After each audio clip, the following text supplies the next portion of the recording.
जरी निचला होंठ मोतियों जैसे दांतों तले दबाकर बड़ी हैरत से मुझे घूरती रही थी। गुस्से की शिद्दत ने इसका जर्द रंग सुर्खी माइल कर दिया था। इसे मेरे ख्यालात पर तज्जुब ही नहीं, दुख भी होना चाहिए था। कोई शेर अगर गधे की जुबान बोलने लगे तो सबको हैरत ही होगी, लेकिन मैंने इसका रिकॉर्ड दुरुस्त करने और बाहमी ताल्लुकात को साफ रखने के लिए गधे का रूप धार लिया था। इंस्पेक्टर मेरी जानिब तौसीफ़ी और मीठी निगाहों से देख रहा था, इसलिए मैं जरी को अदाकारी का इशारा नहीं कर सकता था, जो बेहद ज़रूरी था, वरना वो न जाने कैसे तासुरात साथ ले जाती और इन तासुरात का रद्द-ए-अमल कैसा होता। फिर मुझे सफाई का मौका ही मिल गया था। जो ही इंस्पेक्टर ने गर्द-आलूद चेहरा साफ़ करने के लिए रुमाल इस्तेमाल किया, मैंने जरी को निगाहों की ज़ुबान से मुतमईन कर दिया। तो क्या मुझे गवर्नमेंट की ऑफ़र कबूल कर लेनी चाहिए? जरी ने पूछा। ठीक है, अपनी साख बहाल करने की कोशिश करूँगी, उसने कहा, और मैं भरपूर तावन का वादा कर सकता हूँ। इंस्पेक्टर बोल पड़ा। मैं अपनी रिपोर्ट में सिफारिश करूँगा। मैं चाहूँगा इंस्पेक्टर, मैंने नरम आवाज़ में कहा, आप इस जज्बाती और ना तजुर्बाकार लड़की की रहनुमाई करें। मैं वादा करता हूँ कैप्टन, मिस महरजर बहुत जल्द हुकूमत की गुड बुक पर होंगी। थैंक यू, मैंने मुस्कुरा कर जवाब दिया। अब आप जाएं और शाम 4 बजे इस शख्स को ले आएँ, मैंने कहा। आप इसे पहचान लेंगे ना सर? उसने कहा। वो मेरी यादाश्त मुतासर हुई है, मैंने बताया, लेकिन मैं शायद इसे देखकर कुछ कह सकूंगा, मैंने कहा। शुक्रिया कैप्टन। वो उठा और जरी ने भी इसका साथ देना चाहा तो मैंने हाथ उठाकर इसे रोक लिया। आपकी इजाज़त के साथ इंस्पेक्टर, मैंने कहा। हाँ ठीक है, इंस्पेक्टर बोला। कोई बात नहीं, वैसे भी इनको मेरे साथ नहीं जाना था, बाद में आ सकती हैं। इसने मुसाफा किया और शुक्रिया अदा करके कमरे से निकल गया था।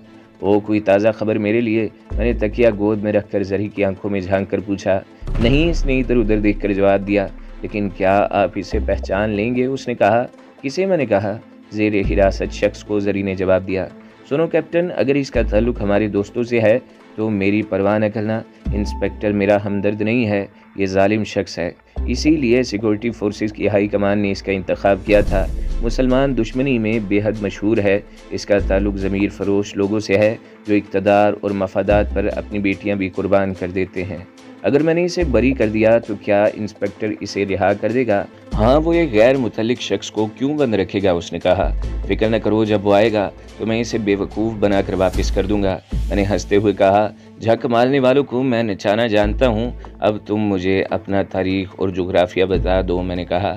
जोग्राफिया तो आपके सामने है, वो हंसने लगी। रही तारीख तो इसके लिए आपको बाकायदा एडमिशन लेना पड़ेगा, उसने कहा। एडमिशन फॉर्म तो मैंने कल ही दाखिल कर दिया था। यह अलग बात है कि अभी तक फॉर्म पर किसी ने गौर न किया हो, मैंने कहा। नहीं, अभी नहीं, वो जैसे रुका हुआ सांस छोड़कर बोली। अभी आप मरीज़ हैं, फिर मेडिकल छुट्टी पर चले जाएंगे। जब क्लास ज्वाइन करेंगे तो हम पढ़ेंगे, पढ़ाएंगे भी, उसने कहा। हम एक दफ़ा स्टडी टूर पर नैनीताल गए थे। मैंने जरी की सुनहरी उंगलियों की तरफ देखकर कहा। वहाँ मैंने एक लड़की देखी थी, इसके बालों का रंग गोल्डन था। वो मेरी कोलीग सुरेश की गर्लफ्रेंड थी। बड़ी कड़वी और मुंह फटे लड़की थी। सुरेश ने जब इसे शादी की ऑफ़र दी तो वो फटाक से बोली, नो नेवर, मैं किसी फ़ौजी को लाइफ पार्टनर नहीं बनाऊंगी। नैनीताल के आसमान का रंग, मौसमी परिंदा और फ़ौजी एक जैसे होते हैं। मैं भी फ़ौजी हूँ और कश्मीर का आसमान भी रंग बदलता रहता है। मुझे कोई टास्क दिया जा सकता है और आजकल सुना है 99% टास्क पाकिस्तान, नेपाल और चीन की सरहदों से मुतल्लिक होते हैं। लिहाजा मैं चाहता हूँ कि मुझे आउट ऑफ प्रोसीजर एडमिट कर लिया जाए, मैंने कहा। बेशक मेरे बालों का रंग भी सोने जैसा है, जरी बालों पर हाथ फेरते हुए बोली, लेकिन मैं कड़वी और मुंह फट नहीं हूँ। मेरे अंदर का समंदर वसी और गहरा है। जाने वाला अगर वापसी का वादा कर जाए तो मैं इंतज़ार को मुकद्दस अमानत जानकर संभालने की कायल हूँ, लेकिन मैं जल्दबाज हूँ। ये अच्छी आदत नहीं मगर नहीं है, पहले न थी। मुझे सिर्फ इतना बता दो, अभी तुम्हें किसी ने अंगूठी तो नहीं पहनाई, मैंने कहा।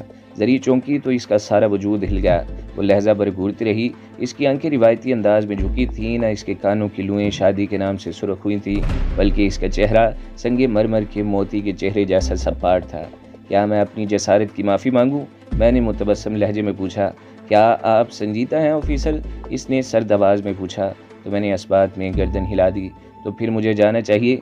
दरअसल मेरी लाइफ डायरी में ऐसा कोई सफ़ा है, ना तारीख जिस पर ऐसी तहरीर लिखी जा सकती हो। वो उठी और चल पड़ी। इसके कदम रुक रुक कर दरवाजे की जानिब बढ़ने लगे थे। शायद हर औरत की तरह इसकी भी ख्वाहिश रही होगी कि इसे मनाया जाए, रोका जाए, लेकिन मैं दांतों पर दांत जमाए इस सरू कद को लचक लचक कर चलते देखता रहा। इसने दरवाजे की नाप पर हाथ रखा और गर्दन मोड़ कर मेरी जानिब देखा। इसके चेहरे पर कुबीदगी या नाराज़गी की आग न थी, बल्कि इसकी शरबती आंखों में हैरत का धुआं था। گڈ بائے، میں نے ہاتھ اٹھا کر کہا اور اس نے جھٹکے سے دروازہ کھولا اور باہر نکل گئی۔ میرے اندر اداسی تھی، نہ اس کے جانے کا کوئی دکھ تھا۔ جاتے جاتے اس کی نگاہوں نے پیغام دے دیا تھا، تم نے روکا نہیں لیکن میں آؤں گی۔ دوسری وجہ یہ تھی کہ میں نہیں چاہتا تھا کہ ایک مشکوک لڑکی سے تعلقات رکھنے کی وجہ سے بھی انڈر آبزرویشن ہو جاؤں۔ مجھے تو اسپتال سے نکل کر نہ جانے کیا کرنا تھا۔ ان لوگوں نے کوئی منصوبہ نہ دیا تھا، یہی کہا تھا کہ بوقت ضرورت رابطہ قائم کیا جائے گا۔ یوں ہی زری باہر گئی، نرس بن بلائے اندر چلی آئی، جیسے وہ کوریڈور میں ہی ٹہل رہی تھی۔ عام مریضوں کے ساتھ یقیناً ایسا محتاط اور مہربان سلوک روا نہ رکھا جاتا ہو، وہ ملاقات کے وقت بھی نہ تھا، مگر نرس نے کوئی اعتراض نہ کیا تھا۔ وہ آن ڈیوٹی تھی، چاہتی تو کمرے میں موجود رہتی، لیکن زری کو چھوڑ کر وہ کمرے سے چلی گئی تھی۔ جس روز میں جا رہا تھا تو نرس نے ہی بتایا تھا کہ اسے کسی نے خاص ہدایت دی تھی کہ کیپٹن کا خاص خیال رکھا جائے۔ وہ کون تھا؟ نرس نے بتانے سے معذرت کر لی تھی، وہ تو سرکاری ملازمہ تھی۔ زری نے بھی ان ذرائع سے لا علمی کا اظہار کیا تھا، کسی نے نہ بتایا تھا، لیکن مجھے یقین تھا وہی لوگ تھے جنہوں نے مجھے آزمائش کے لیے تیار کیا تھا۔ ان کی خبرداری اور جانکاری سے میں نے اندازہ لگایا تھا کہ ان لوگوں نے میرے ارد گرد اپنے آدمیوں کا مضبوط تانا بانا بن دیا ہے، اور یہ اندازہ اور احساس میرے حوصلوں کی دیواریں لہجہ بلہجہ اوپر اٹھاتا گیا تھا۔ میں خود کو تنہا اور لاچار نہیں سمجھ رہا تھا، مجھے یقین تھا کہ میرے ہمدرد ہر لمحہ میرے قریب رہیں گے۔ حسب توقع شام 3 بجے میرے نام نہاد والدین ملاقات کے لیے آئے۔ ان کے ساتھ کیپٹن وریام کی بہن رقیہ نہ تھی، بلکہ ایک ایسی لڑکی تھی جسے میں نے نئے ہندوستان کی نسل کا نمائندہ سمجھ لیا تھا۔ اس نے کاٹرائی کی پتلون اور پرنٹڈ ٹی شرٹ پہن رکھی تھی۔ شکل واجبی سی تھی، لیکن جاذب نظر تھی، اس لیے کہ جوان تھی، اور جوانی کا خون اور خمار ہی حسن ہوتا ہے۔ یہ ماریہ حسن ہے۔ خاتون نے تھرماس نرس کو تھما کر تعارف کرایا، تمہارے انکل حسن کی بیٹی ہے۔ ہیلو ماریہ، میں نے زیر لب مسکرا کر کہا، خوشی ہوئی مل کر۔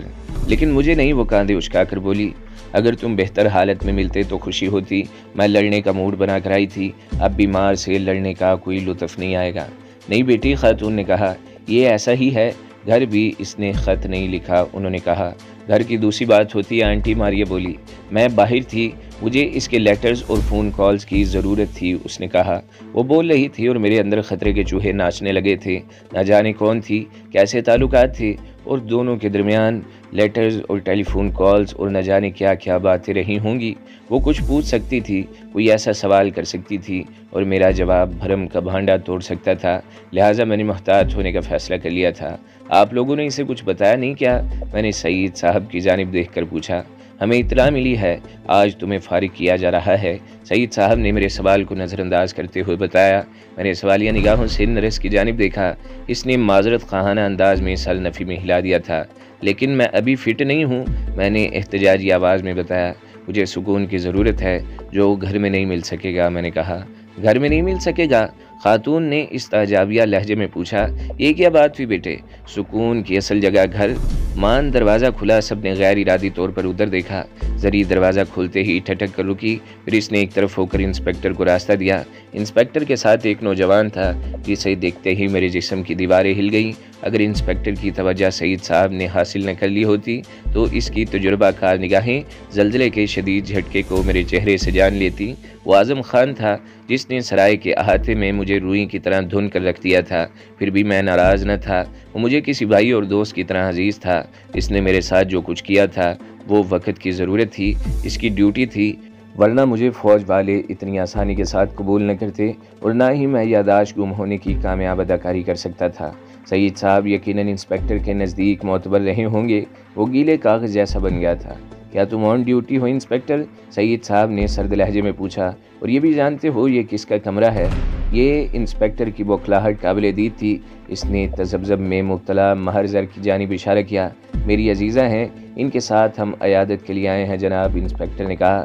دیکھو انسپیکٹر، وریام میرا بیٹا ہے، اگر اوپر سے تمہیں کوئی ہدایت ملی ہے تو یہ نہ بھولنا کہ وریام کون ہے۔ میں یاد رکھوں گا جناب، میں تو ہمیشہ آپ کا خادم رہا ہوں، انسپیکٹر نے کہا۔ ٹھیک ہے، تم کل بلکہ آج ہی مجھے چیمبر میں مل لینا، سعید صاحب بولے۔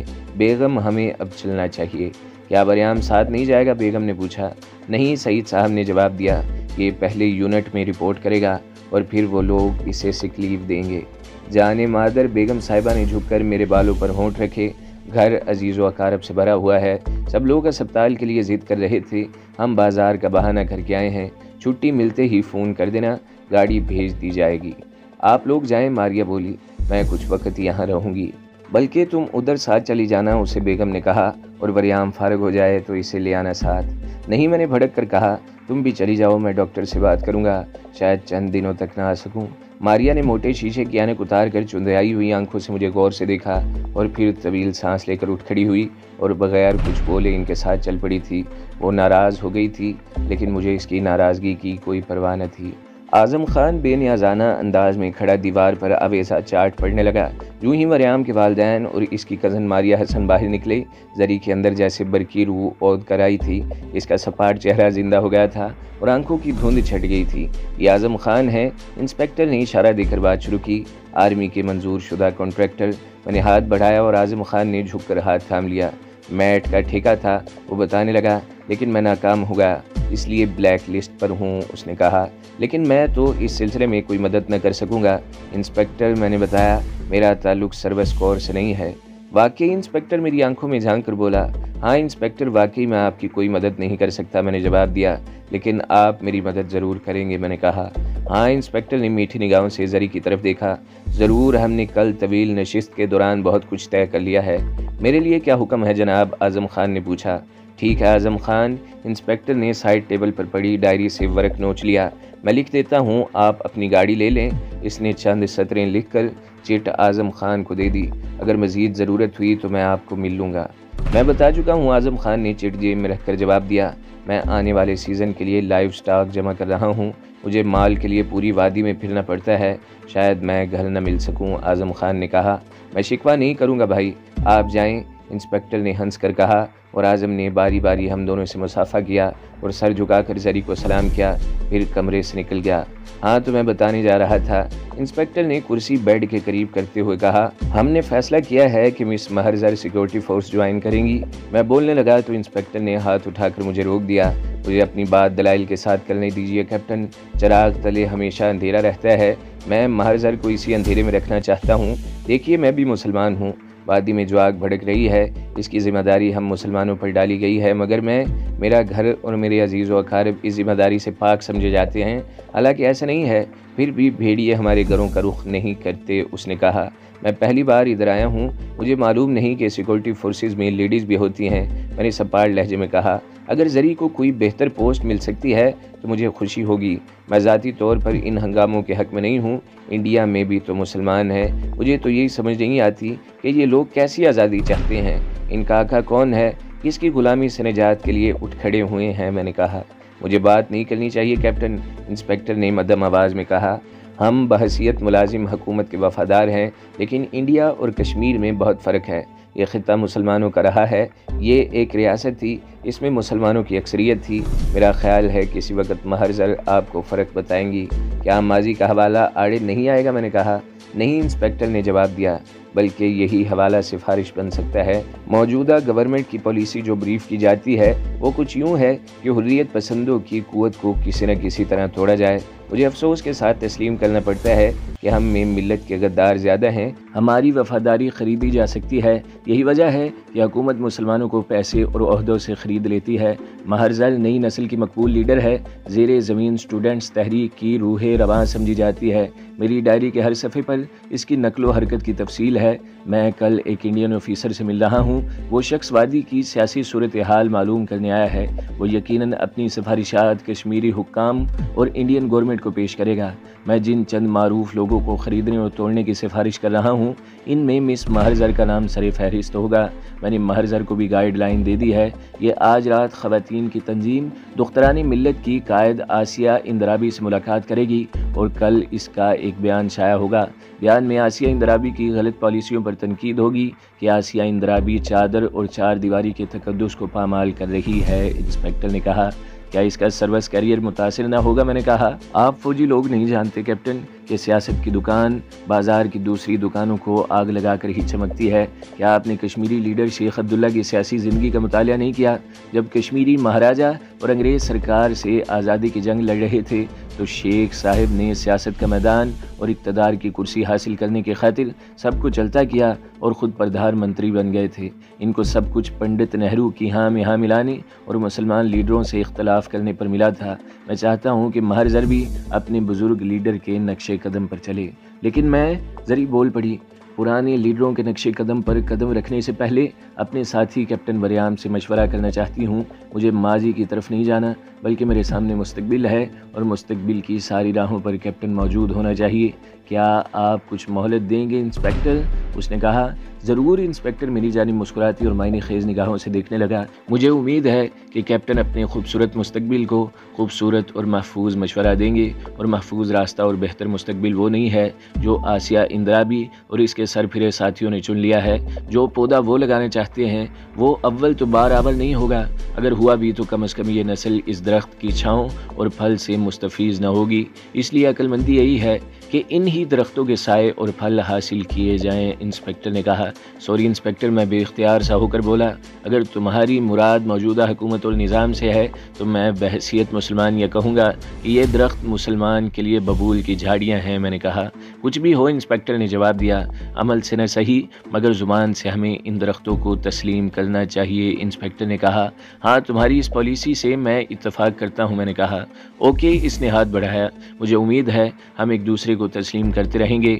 مس مہرزر، آج بہر طور آپ کو آسیہ سے ملاقات کرنی ہے، میرے آدمی آپ کی رہنمائی کریں گے۔ اس نے 2 قدم پیچھے ہٹ کر سیلوٹ کیا اور ٹرن لے کر باہر جانے کے لیے چل پڑا تھا۔ زری نے کھڑکی کا پردہ سرکا کر باہر دیکھا اور پھر انسپکٹر والی کرسی پر بیٹھ گئی۔ نرس، جو انسپکٹر کی موجودگی کے دوران باتھ روم میں بند رہی تھی، باہر نکل آئی۔ زری کچھ کہنے جا رہی تھی کہ نرس کو دیکھ کر اس نے ہونٹ بھینچ لیے تھے۔ حالانکہ نرس مسلمان تھی اور اس کے خیالات تحریک آزادی کے حامی تھے، لیکن اسے اور اس کے خیالات کو زری نہیں جانتی تھی۔ سر، آپ کو 5 بجے لیبارٹری میں جانا ہے، نرس نے چارٹ دیکھ کر بتایا۔ وہاں کیا ہوگا سسٹر؟ زری نے پوچھا۔ آپریشن وغیرہ تو؟ او نو، نرس نے جواب دیا، ایسی کوئی بات نہیں، چند ٹیسٹ لیے جائیں گے اور ایکس رے وغیرہ شاید۔ وریام، میں چائے کی طلب محسوس کر رہی ہوں، زری نے چہرہ گھما کر نرس کی جانب دیکھ کر کہا۔ میں وارڈ بوائے کے ہاتھ بھجواتی ہوں، نرس نے ہنس کر کہا، اور جب آپ چائے سے فارغ ہوں گی تو میں واپس آؤں گی، نرس نے کہا۔ Thank you very much sister. زری نے بھی ہنس کر اس کی مہربانی اور تعاون کا شکریہ ادا کیا۔ یہ لڑکی مجھ پر مہربان ہے یا ایک خوبصورت کیپٹن کو ممنون کرنا چاہتی ہے؟ نرس کے جاتے ہی زری میری آنکھوں میں آنکھیں ڈال کر بولی، میرے سوال کو رکاوٹ نہ سمجھیے گا، کیونکہ میرے جذبات اور خیالات انڈین آفیسرز کے حق میں کچھ اچھے نہیں ہیں۔ میرا خیال ہے، میں نے تکیہ اٹھا کر پہلو کے نیچے رکھا اور کروٹ کے بل نیم دراز ہوگا، اس کا شمار ایسی لڑکیوں میں ہے جو دوسروں کے گھر آباد دیکھ کر خوش ہوتی ہیں۔ اچھی لڑکی ہے اور ہمارے کام بھی آ سکتی ہے۔ تو دوستو، اگلی قسط سننے کے لیے ہمارے چینل کو ضرور سبسکرائب کریں، ویڈیو کو لائک کریں اور بیل کے آئیکن پر بھی کلک کر دیں تاکہ ہر جو آنے والی ویڈیوز ہیں وہ آپ کو سب سے پہلے ملتی رہیں۔